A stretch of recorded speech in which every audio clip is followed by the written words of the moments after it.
The morning mist clung to the abandoned farmhouse like a shroud, and Kestrel wondered if it was an omen or a blessing. 6 months had passed since the last city fell, since the final radio transmission crackled into static, since humanity's last bastions of civilization crumbled under the relentless tide of the infected. Now, as she stood on the wraparound porch overlooking the valley that had become their sanctuary, she clutched a leather-bound journal that would either save what remained of their species or become another relic of their failure. Behind her, the soft murmur of voices drifted through the screen door. 8 souls, all that remained of the 37 who had fled the burning ruins of Portland together. The others had been claimed by the infected, by despair, by the harsh reality that survival meant more than just breathing another day. Those who remained had learned that existing wasn't living, and living required something none of them had dared to imagine in those first desperate months: hope for tomorrow. Thane emerged from the house, his weathered hands carrying 2 steaming cups of coffee made from beans they'd salvaged from an abandoned cafe weeks ago. His presence filled the doorway like a mountain occupying space, solid, unmovable, reassuring. The scar that ran from his left temple to his jaw caught the early light, a souvenir from their escape when he'd held off a dozen infected so the others could reach the vehicles. He'd never spoken of those minutes when they thought he was lost. "You're up early again," he said, offering her one of the cups. His voice carried the rough texture of someone who'd screamed orders over chaos, who'd made impossible decisions when leadership meant choosing who lived and who died. Now, in the relative peace of their valley refuge, that voice had softened to something approaching gentle. Kestrel accepted the coffee gratefully, inhaling the rich aroma that somehow made everything feel more real, more possible. "I've been thinking about Mariko's proposal," she said, opening the journal to pages covered in detailed sketches and calculations. "Her wind turbine design could work, but we'd need materials we don't have. Metal, copper wiring, rare earth magnets." "The infected don't use electricity," Thane observed with dark humor that had become their defense against despair. "Plenty of ghost towns between here and the coast. We could salvage what we need." From inside the house came the sound of Mariko's voice, animated with enthusiasm as she explained something to young Senna. The engineer's passion for rebuilding had become infectious in the best possible way. Her blueprints and diagrams covered every available surface in what had once been the farmhouse's dining room. She spoke of water purification systems, sustainable agriculture, and communication networks with the fervor of someone who refused to accept that the world had ended. Ezra's deeper voice joined the conversation, tempering Mariko's optimism with practical concerns about security and resource allocation.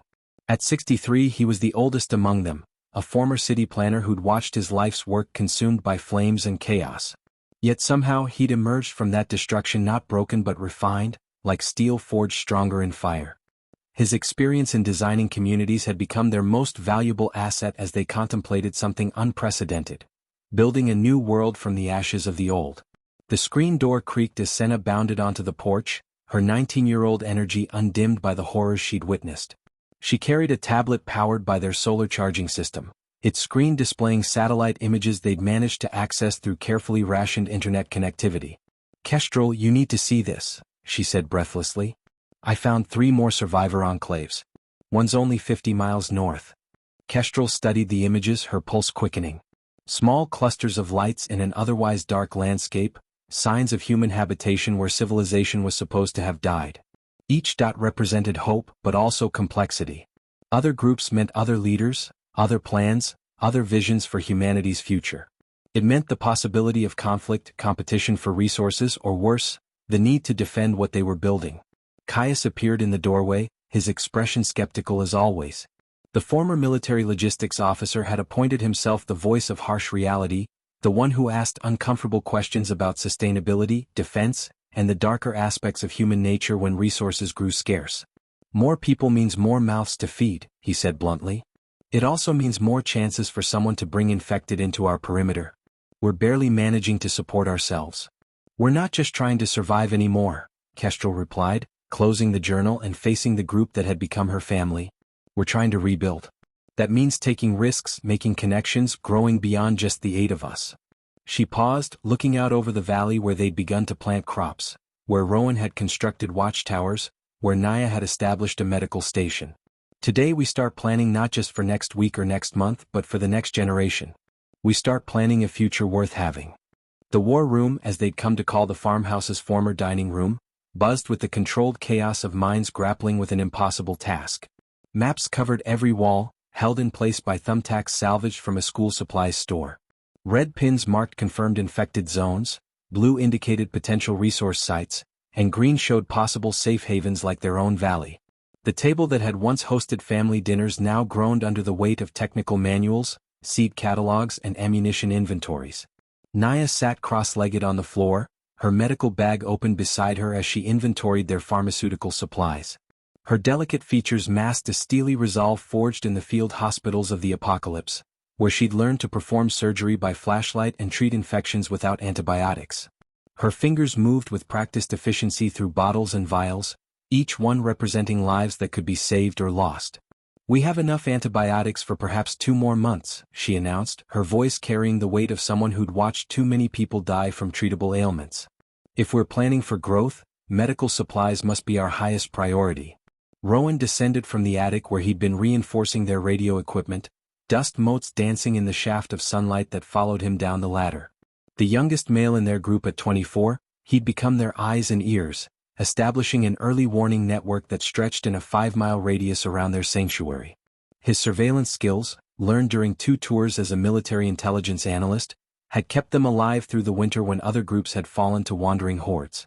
"I've made contact with that northern enclave Senna spotted," he reported, wiping grease from his hands with a torn cloth. "They call themselves New Haven. 63 survivors, established in an old monastery. They're interested in trade." Ezra looked up from the agricultural surveys he'd been studying, his reading glasses perched on the end of his nose. The maps before him showed soil composition, water table depths, and climate patterns, the foundation upon which any lasting community would rise or fall. "Trade means establishing trust," he said thoughtfully. "Trust means vulnerability. We'd be revealing our location, our capabilities, our weaknesses. Are we ready for that level of exposure?" The question hung in the air like smoke from their wood-burning stove. Each of them had learned to think like prey, to move in shadows, to treat every stranger as a potential threat. The infected had taught them about obvious dangers, but other survivors had shown them that human beings could be far more dangerous than any mindless creature driven by hunger. Mariko spread her latest blueprints across the table, anchoring the corners with coffee mugs and spent batteries. Her design showed a modular community that could expand organically, living spaces connected by covered walkways, workshops clustered around a central power generation facility, greenhouses positioned for optimal solar exposure. "The monastery could be perfect for our first expansion site," she said, tracing power lines with her finger. "Elevated position, existing structures, natural fortification. If we could establish a sister community there, we'd have redundancy. If one site falls to infection, the other continues." Caius studied her designs with the critical eye of someone who'd seen idealistic plans crumble under the weight of reality. "You're assuming they want to integrate with our systems," he pointed out. "What if they have their own plans? What if their 63 survivors include people who think they should be in charge of any combined operation?" Senna looked up from her laptop where she'd been modeling population growth scenarios. Her optimism served as a counterweight to Caius's pessimism, though both perspectives had proved essential for their survival. "Then we learn to work together," she said simply. "The infected don't care about our territorial disputes or leadership squabbles. They'll overwhelm us individually, but together we might actually have a chance." Thane had remained silent through the discussion, his massive frame occupying a corner chair that creaked under his weight. When he finally spoke, his words carried the authority of someone who'd made life-and-death decisions in the heat of combat. "Before we can build anything lasting, we need to know what we're building it for," he said. "Are we trying to restore the old world or create something new? Are we planning a settlement or a nation? The answer changes everything about how we proceed." Kestrel felt the weight of leadership settle heavier on her shoulders as all eyes turned to her. The journal in her hands contained weeks of planning, but Thane's question cut to the heart of their dilemma. They could attempt to recreate the society they'd lost, with its familiar hierarchies, technologies, and social structures. Or they could use this opportunity to build something better, learning from the failures that had made their civilization vulnerable to collapse. The late afternoon sun slanted through the windows, casting long shadows across their maps and blueprints. Outside, the first of their planted crops were beginning to sprout, tiny green shoots of possibility pushing through dark soil. Those plants would feed them through the coming winter, but only if they could protect them from frost, pests, and the endless threat of infected overrunning their perimeter. "We're not rebuilding the old world," Kestrel decided, her voice gaining strength as she spoke. We're creating something new. Something that can survive the next crisis, whatever form it takes. That means thinking beyond just our own survival. We're designing the foundation for everyone who comes after us. Part 3. The first planning session stretched into the early hours of morning, fueled by instant coffee and the desperate energy of people who'd found purpose beyond mere survival. Kestrel watched her companions transform before her eyes as they shed the defensive postures that had kept them alive and began to imagine rather than simply endure. The change was subtle but profound. Shoulders relaxed, voices rose with enthusiasm rather than whispered caution, and for the first time in months, someone laughed without immediately checking the windows for threats. Mariko had commandeered the largest wall, taping together sheets of scavenged paper to create a master blueprint that encompassed not just their current valley sanctuary but the broader region they hoped to influence. Her engineer's mind worked in systems and connections, seeing how water flowed, power transmitted, and communities could support each other through trade and mutual aid. The old world failed because it was too centralized, she explained, sketching power grids that bypassed major urban centers. When the cities fell, everything connected to them died. We need networks that can survive breaks, communities that can function independently but still share resources. Ezra nodded approvingly, his urban planning background making him appreciate the elegance of her distributed approach. Rome fell because it grew too large to feed itself, he added, adjusting his glasses as he studied population density calculations.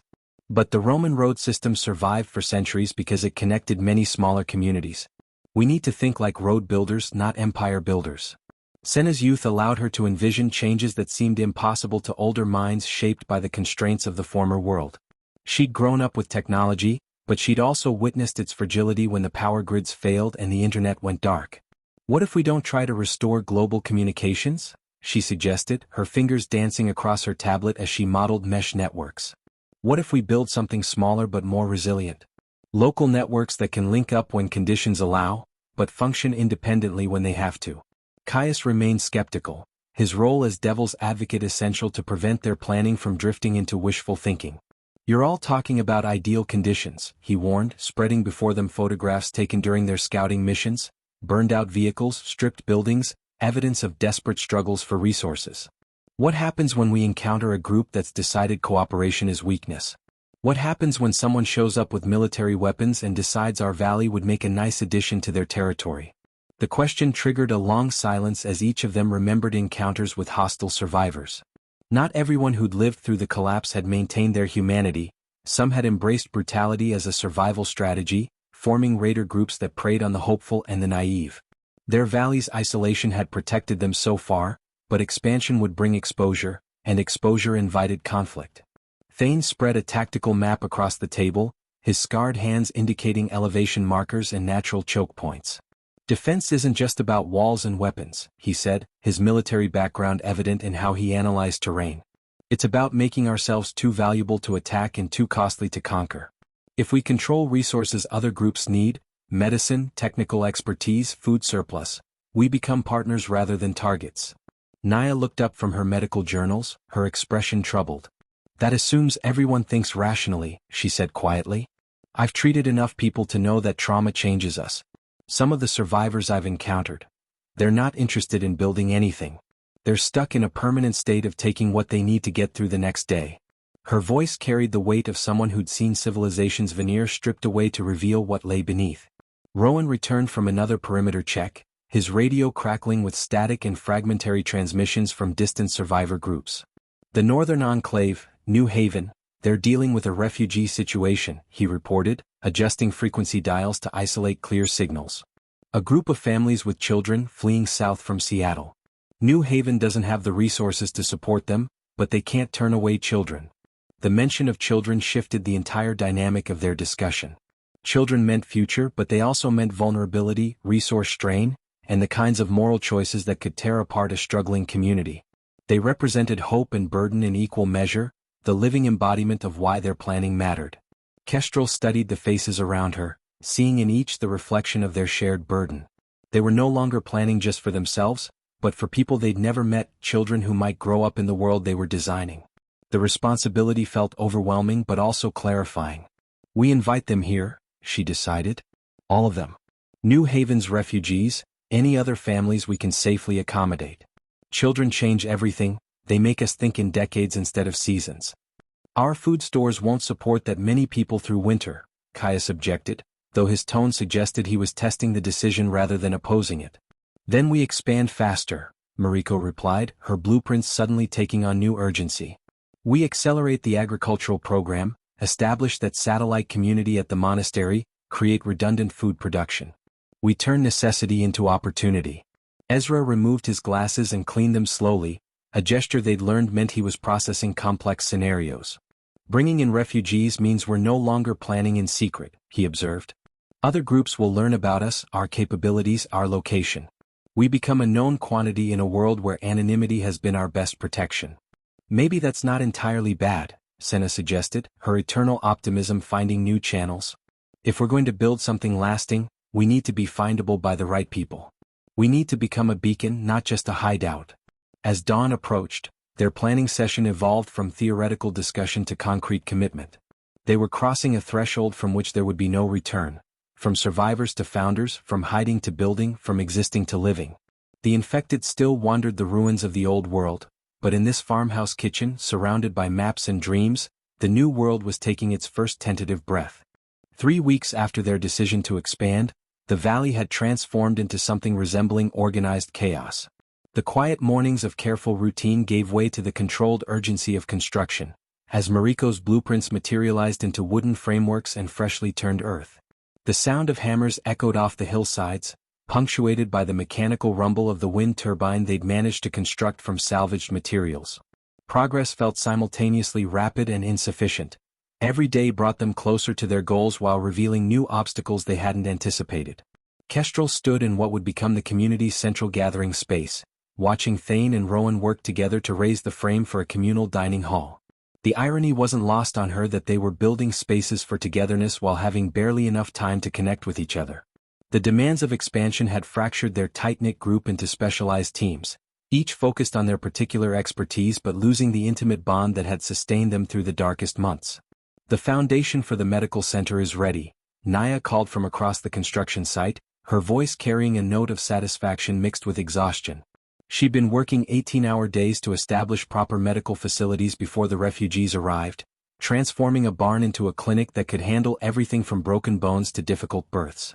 Her surgical training had expanded to include veterinary care, engineering consultation, and psychological counseling, roles she'd never imagined when she first picked up a scalpel.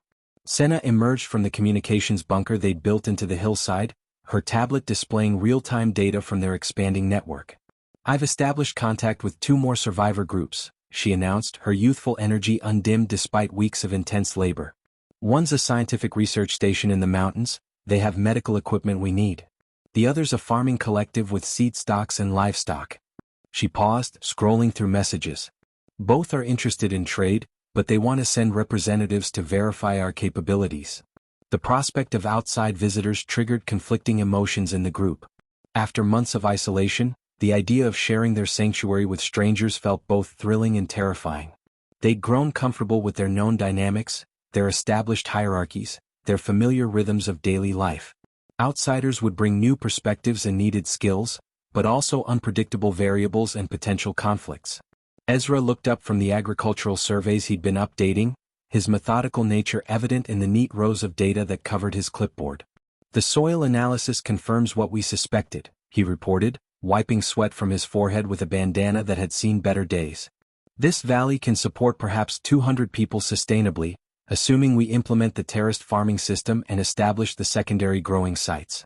Beyond that, we'd be straining the carrying capacity." Caius emerged from the weapons workshop he'd established in the farmhouse basement, his hands stained with gun oil and metal filings. His practical pessimism had evolved into something more constructive. Rather than simply anticipating problems, he'd begun preparing solutions for scenarios others preferred not to consider.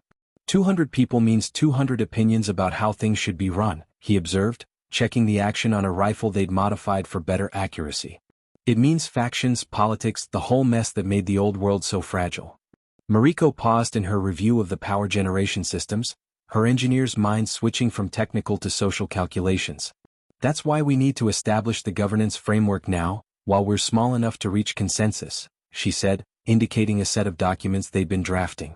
"Democratic principles, but with built-in protections for minority opinions and expertise-based decision-making in specialized areas. The discussion of governance had become one of their most challenging planning sessions. They'd lived through the collapse of traditional political systems, witnessed how quickly social order could dissolve when survival was at stake. The temptation was to avoid formal structures altogether, to rely on personal relationships and informal leadership. But growth would make that impossible. They needed systems that could function with strangers, rules that applied equally to founders and newcomers. Rowan descended from the watchtower he'd been reinforcing, his radio scanner crackling with intercepted transmissions from various survivor groups. "I'm picking up increased chatter about coordinated infected movements," he reported, his expression serious. "Something stirring them up about 40 miles south. Could be migration patterns changing with the seasons, or could be another group that's making too much noise." The reminder of the infected threat brought their planning discussions back to immediate reality. They could design perfect communities and sustainable systems, but none of it mattered if they couldn't protect what they were building. The infected didn't negotiate, didn't trade, didn't participate in democratic governance. They represented the ultimate external threat, implacable, relentless, and capable of undoing months of progress in a single chaotic night. As evening approached, the group gathered for their daily planning session, but the comfortable camaraderie of earlier weeks had evolved into something more complex. Success was bringing its own challenges: the pressure of responsibility, the weight of other people's expectations, the knowledge that their decisions would affect not just themselves but potentially hundreds of future community members. Kestrel opened her journal to pages now crowded with schedules, resource allocations, and contingency plans. The simple dream of rebuilding had become an intricate web of logistics, politics, and human psychology. "Tomorrow the first refugees arrive," she announced, her voice carrying both anticipation and anxiety. 12 people from New Haven, including 3 children. "After tomorrow we're no longer just planning a community, we're actually running one." The silence that followed contained multitudes, excitement, fear, hope, and the recognition that they were about to cross another threshold from which there would be no return. They were ready, or as ready as anyone could be, for the impossible task of rebuilding civilization one person at a time. The convoy of vehicles that brought the first refugees stirred dust clouds visible from miles away, announcing their arrival long before the actual meeting. Kestrel watched from the main watchtower as 3 pickup trucks and a converted school bus navigated the winding access road to their valley, each vehicle loaded with possessions that represented entire families' remaining connections to the lost world. Her hands trembled slightly as she gripped the radio that would coordinate their response. After months of theoretical planning, they were about to test their systems against the messy reality of human need. "Medical teams standing by," Naya's voice crackled through the radio, her clinic prepared for everything from malnutrition to infection. She'd established triage protocols based on her experience treating refugees during the chaotic months after the cities fell, when desperate people arrived carrying diseases, injuries, and psychological trauma that could destabilize any community. "I've got beds prepared and diagnostic equipment ready." Thane coordinated the security response from the main gate, his massive frame a reassuring presence as armed guards took positions that could protect without appearing threatening. The balance was delicate. They needed to screen for potential dangers while avoiding the fortress mentality that could poison community relationships. "Weapons check complete," he reported. "No obvious threats detected, but I'm seeing signs of recent conflict. Bullet holes in the bus, hastily repaired windows." The lead vehicle stopped at their checkpoint, and a woman emerged who immediately commanded attention despite her travel-worn appearance. Dr. Elena Vasquez had led the New Haven community since its founding, her background in emergency medicine making her a natural choice for crisis leadership. She moved with the efficient grace of someone accustomed to making life-or-death decisions under pressure, her dark eyes taking in their defensive arrangements with professional assessment. "I appreciate the warm welcome," she said to Kestrel as they met at the gate, her slight accent suggesting Spanish as a first language. "These people have been through hell getting here. Raider attacks, infected encounters, vehicle breakdowns. We lost 2 families along the way." Her voice carried the weight of leadership decisions gone wrong, of people who trusted her guidance and paid the ultimate price. Ezra stepped forward with registration tablets and housing assignments, his urban planning background evident in the systematic approach he developed for integrant new residents. "We've prepared temporary accommodations in the main hall," he explained, checking names against their preparation lists. "Tomorrow we'll begin permanent housing assignments based on family size and special needs. Medical evaluation is first priority." Senna emerged from the communications center, her youthful enthusiasm a stark contrast to the exhausted faces climbing down from the vehicles. She'd prepared orientation packets explaining their community's basic rules, resource allocation systems and work assignments. Her optimism felt almost naive in the face of such obvious suffering, but Kestrel recognized its value. Hope was as necessary as food for people who'd lost everything. Among the refugees, 3 children drew immediate attention from the entire community. 2 girls, perhaps 8 and 10 years old, clung to an older woman who might have been their grandmother. A boy of maybe 6 remained stubbornly attached to a stuffed animal that had seen better days, his wide eyes taking in their new surroundings with the mixture of curiosity and wariness that characterized children who'd learned the world was dangerous. Mariko appeared with her tablet loaded with integration schedules and resource calculations, her engineer's mind already working on how to accommodate 12 additional people without straining their systems. "We've got surplus capacity in most areas," she reported quietly to Kestrel. "Food stores are adequate through winter if we maintain current production levels. Water and power systems can handle the increased load." Caius observed the integration process from a distance, his suspicious nature balanced by genuine concern for community security. He'd learned to distinguish between healthy caution and paranoid hostility, but the arrival of outsiders triggered all his protective instincts. "I want background checks on everyone," he said quietly to Thane. "Not accusatory, just thorough. We need to know who we're bringing inside our perimeter." As the refugees began settling into their temporary accommodations, Rowan brought disturbing news from his radio monitoring station. "I'm picking up transmissions from raider groups," he reported, his expression grim. "They're tracking survivor movements looking for soft targets. The refugees' convoy may have been followed." The possibility of raider pursuit added urgency to integration efforts while raising fundamental questions about their defensive capabilities. They planned for gradual growth and controlled expansion, not for the possibility of coordinated attacks by hostile survivors who'd embraced brutality as a survival strategy. Their security systems were designed to handle infected incursions, not human adversaries with weapons and tactical knowledge. Dr. Vasquez joined their emergency planning session, her experience with raider encounters providing valuable intelligence about their likely tactics and objectives. "They don't usually attack fortified positions directly," she explained, spreading hand-drawn maps that showed raider movement patterns. "They prefer ambush tactics, targeting supply runs and isolated outposts. But they'll probe defenses, look for weak points, try to identify valuable assets." Naya completed her medical evaluations as evening approached, her findings a mixture of relief and concern. "No serious infections, no immediate medical emergencies," she reported. "But I'm seeing signs of chronic stress, malnutrition, and psychological trauma. These people need time to recover, not just physically but emotionally." The first day of integration ended with an impromptu community dinner, refugees and founders sharing the same tables for the first time. Conversation was stilted initially, marked by the awkwardness of strangers trying to establish social connections while processing recent trauma. But gradually, the universal human need for companionship overcame barriers of unfamiliarity and exhaustion.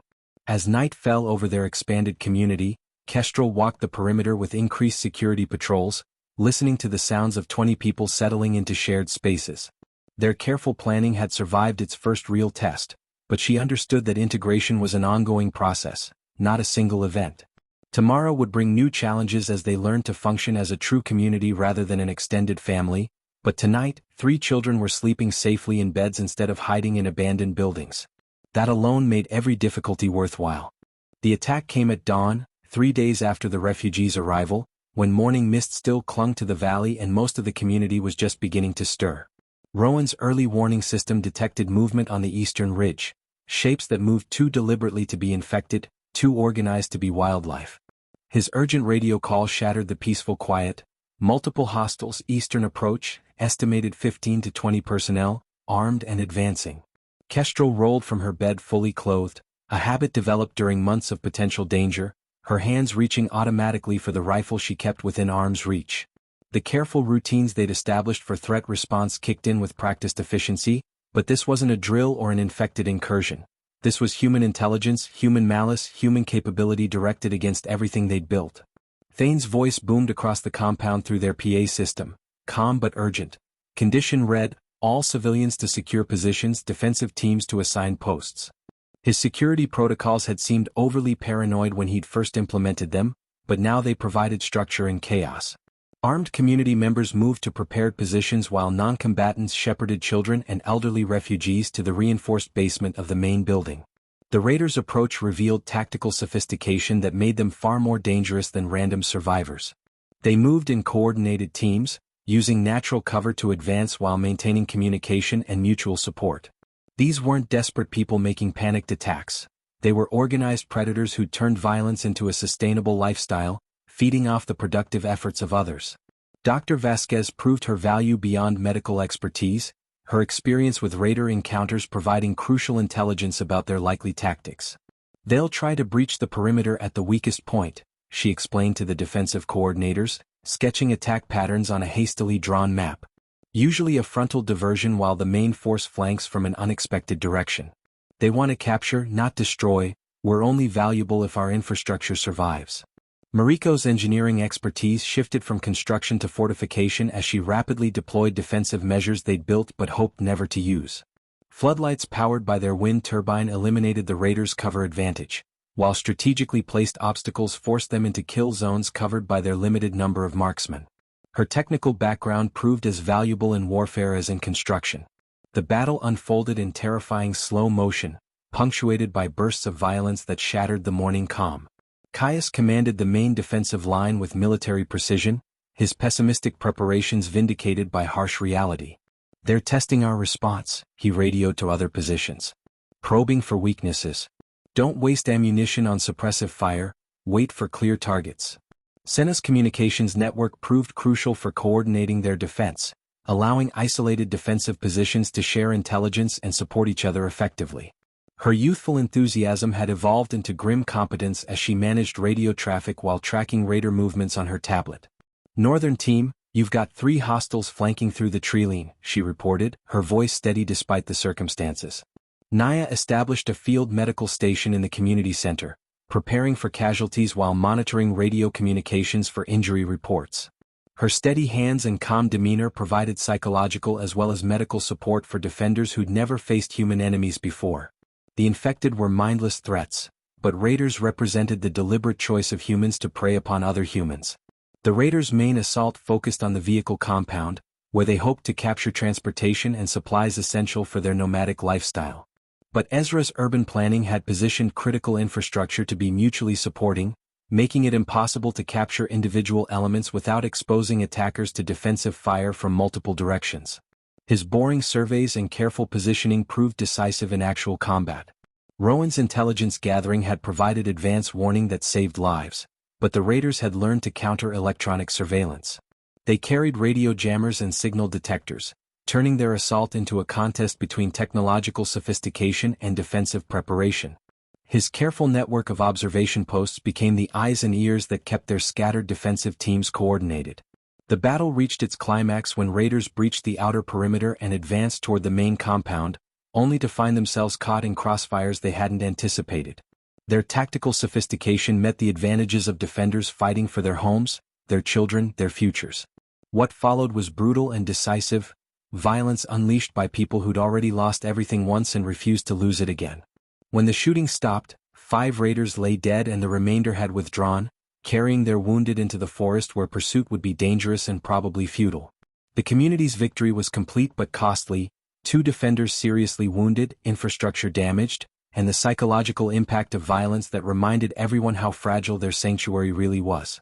As medical teams treated the wounded and security teams assessed damage, Kestrel stood in the center of their compound surveying what they'd defended. The careful planning, the sustainable systems, the democratic governance, all of it meant nothing if they couldn't protect it from those who preferred taking to building. The raiders would return with more personnel and better intelligence, or other groups would probe their defenses seeking weaknesses. Dr. Vasquez approached with a grim assessment that crystallized their new reality. This was reconnaissance in force. They know our capabilities now, our strengths and limitations. Next time they'll come with overwhelming numbers unless we make ourselves too costly to attack. The weight of perpetual vigilance settled over their community like a heavy blanket, transforming their sanctuary into something that felt increasingly like a fortress under siege. The week following the raider attack transformed their community in ways that months of careful planning hadn't anticipated. The easy optimism that had sustained them through construction and expansion gave way to a harder realism as they grappled with the knowledge that their sanctuary existed in a world where violence remained the ultimate arbitrator of disputes. Every sound triggered defensive reflexes, every stranger on the radio became a potential threat, and every planning session now included discussions of military tactics alongside agricultural schedules.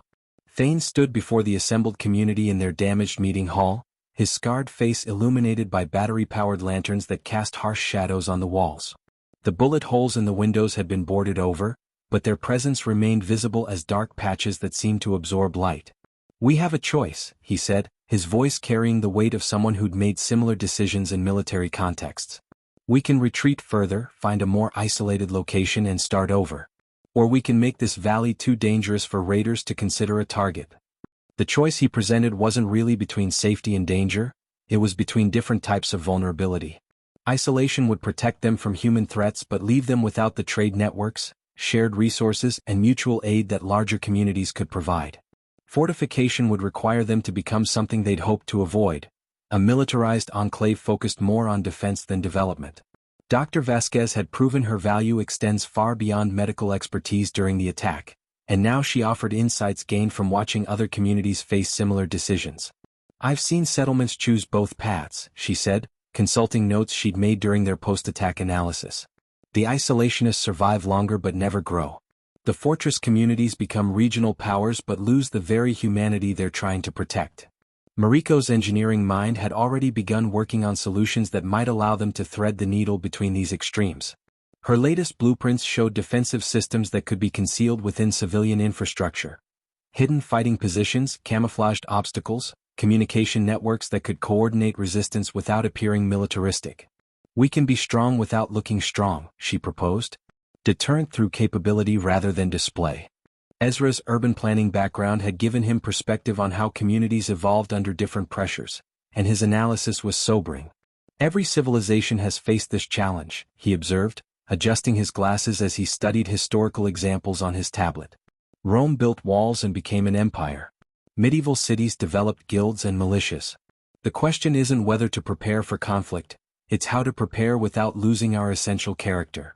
Caius had thrown himself into defensive preparations with the intensity of someone vindicated by events, but even his military pragmatism recognized the dangers of over-militarization. "We need allies," he declared, spreading maps that showed the locations of other survivor communities within a 100-mile radius. "Isolated targets get picked off individually. But regional networks can coordinate mutual defense, share intelligence, respond to threats collectively." Senna's communications expertise had evolved rapidly during the crisis, her youthful optimism tempered but not destroyed by exposure to human violence. "I've made contact with 4 other communities that have faced raider attacks," she reported, her tablet displaying message logs from their expanding network. "They're all interested in mutual defense agreements, intelligence sharing, coordinated responses to threats." The refugee children had witnessed the attack from the safety of the reinforced basement, but their drawings in the days afterward revealed how deeply the violence had affected them. Crayon images of people hiding, of loud noises and frightening strangers, of the adults they depended on carrying weapons and speaking intense whispers. Naya's psychological assessments showed signs of trauma that would require careful attention to prevent long-term damage. As community discussions continued through several evening sessions, a consensus began emerging around a strategy that balanced security with growth. They would expand their defensive capabilities while simultaneously deepening connections with other survivor communities, creating a regional network that could resist raider pressure through collective action rather than individual fortification. The plan required sacrifices that went against their founding principles. Resources earmarked for sustainable development would be diverted to weapons and ammunition. Time planned for education and community building would be spent on military training and defensive construction. Personnel who could be growing food or building infrastructure would instead stand guard duty and patrol their perimeter. Rowan's intelligence network expanded to include informants in trader camps and refugee flows, people who could provide early warning about raider movements or hostile community activities. His radio monitoring became a full-time operation, tracking transmissions across hundreds of miles to identify threats before they materialized on their doorstep. The innocent world of simple survival had evolved into something resembling espionage. The decision to embrace regional cooperation rather than isolation came at a cost they couldn't fully calculate. Other communities meant other leaders, other priorities, other definitions of acceptable risk and moral behavior. Alliance would require compromises with people whose values might conflict with their own carefully developed principles. As the week of decision-making concluded, Kestrel stood once again on the farmhouse porch where she'd first imagined their expanded future. The journal in her hands now contained defensive positions alongside crop rotation schedules, ammunition inventories next to medical supplies, patrol routes integrated with trade routes. They were still building a new world, but it would be a world shaped by the permanent presence of violence. The final community vote was unanimous but heavy with recognition of what they were choosing. They would fight for their vision rather than flee from opposition, but fighting meant becoming something different than they'd originally planned. The children playing in their carefully designed community spaces would grow up learning both mathematics and marksmanship, both cooperation and combat, both hope and eternal vigilance. 6 months after the Raider attack, the valley bore only subtle traces of the violence that had transformed their community. New buildings had been constructed to replace damaged structures, but careful observers might notice that the windows were smaller, the sight lines more carefully planned, the doors reinforced with steel plates that could stop bullets as well as keep out winter cold. The changes were integrated so seamlessly into Mariko's architectural designs that visitors often failed to recognize the defensive modifications until they were specifically pointed out. Kestrel walked through the expanded community in the early morning light, noting details that would have been unimaginable during their first hopeful planning sessions. Children played games that incorporated tactical awareness, their laughter mixing with the sounds of adults practicing coordinated responses to various threat scenarios. The innocence wasn't gone, it had evolved into something more resilient, more aware, but still fundamentally hopeful. The regional network they'd helped establish now included 17 survivor communities, connected by radio networks, trade agreements, and mutual defense pacts that had successfully deterred 3 Raider incursions through coordinated intelligence and rapid response. The isolation that had once protected them had given way to interdependence that provided both security and opportunities for cultural exchange. Dr. Vasquez had integrated fully into their leadership structure. Her medical expertise expanded to include trauma counseling and community psychology. She stood beside Naya in the expanded clinic, training a new generation of medics drawn from recent refugees who brought skills in everything from veterinary medicine to pharmacology. The knowledge base was growing, resilience deepening with each new arrival. Thane supervised a training exercise where community members practiced responses to various emergency scenarios, his military background adapted to civilian needs and democratic decision-making processes. The authoritarian tendencies that had worried some community members during the early crisis had been balanced by collective leadership structures that maintained security without sacrificing self-governance. Ezra's latest population projections showed sustainable growth toward their target of 200 residents, but the numbers now included detailed analyses of skill sets, defensive capabilities, and psychological profiles that would have seemed paranoid in their earliest planning. Urban planning had evolved to include considerations of fields of fire, escape routes, and the placement of essential infrastructure to survive various attack scenarios. Sena's communications center had become a regional hub, processing intelligence from across their network while maintaining the educational and cultural connections that kept isolated communities from drifting into xenophobia or despair. Her youthful optimism had matured into something deeper, a recognition that hope required constant effort and eternal vigilance, but remained worth fighting for. Mariko emerged from the workshop where she'd been training apprentices in sustainable technology, her engineering expertise now focused on systems that could function under stress, recover from damage, and be maintained by people without formal technical education. Every design incorporated lessons learned from watching the old world's infrastructure fail when specialized knowledge was lost. Caius had evolved from pessimistic critic to strategic planner, his military background channeled into preparing for threats while maintaining the community's essential humanity. His weapons workshop had expanded to include training programs that emphasized de-escalation, community policing, and the use of force only as a last resort when dealing with human conflicts. Rowan's intelligence network extended across 3 states, providing early warning about everything from infected migrations to political developments in distant survivor enclaves. His work had prevented numerous conflicts through diplomatic intervention and strategic information sharing, proving that knowledge could be more powerful than weapons when properly applied. The journal Kestrel carried now filled 3 volumes, its pages documenting not just their plans and progress but the evolution of their thinking about what civilization meant in a world that had proven its fragility. The early optimism hadn't been naive, It had been necessary to sustain them through the darkest period. But optimism alone wasn't sufficient for building something lasting. As she reached the memorial garden they'd planted to honor those lost during the Raider attack, Kestrel reflected on how their definition of success had changed. They'd begun with dreams of restoring what had been lost. A return to comfort, security, and the illusion of safety that had characterized the old world. What they'd built instead was something that had never existed before. A community that embraced both hope and realism, cooperation and preparedness, growth and sustainability. The 3 refugee children who'd arrived traumatized and terrified now raced through the community with the confidence of people who belonged somewhere, who were valued and protected and loved. They would grow up in a world their parents couldn't have imagined. One where democracy coexisted with discipline, where individual freedom balanced with collective responsibility, where the lessons of collapse informed but didn't paralyze the work of rebuilding. Standing among flowers planted to honor the dead, Kestrel opened her journal to a fresh page and began writing the next chapter of their story. The words flowed easily now, shaped by experience rather than hope, informed by loss but not defeated by it. They were building a new world, one decision at a time, one person at a time, one day at a time. It wasn't the world they'd planned, but it was the world they'd earned, harder than dreams, more fragile than they'd hoped, but ultimately more durable than anything that had come before. In the distance, smoke rose from cooking fires where families shared meals, where stories were told that would become the foundation myths of whatever civilization grew from their efforts. The future remained uncertain, dangerous, full of challenges they couldn't yet imagine. But they would face it together, prepared by experience, strengthened by loss, unified by the knowledge that what they'd built was worth defending, worth expanding, worth passing on to children who would someday face their own impossible choices between hope and despair, between building and destroying, between the world as it was and the world as it might become.